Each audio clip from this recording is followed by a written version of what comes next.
আমাদেরকে এভাবে খাটাবেন? আর কতকাল আমাদেরকে এইভাবে কষ্ট দিবেন?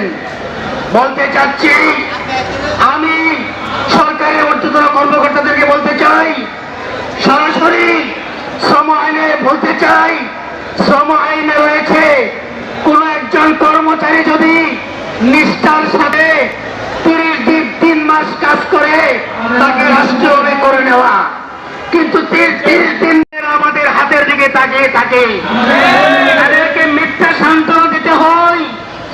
আজকে আমি বলতে চাই, শ্রম অধিদপ্তরে আমরা আপনাদের আন্ডারে কাজ করি, আমরা শ্রম দেই, আমরা আমাদের বাচ্চাদেরকে কেন মিথ্যা আশ্বাস দেব?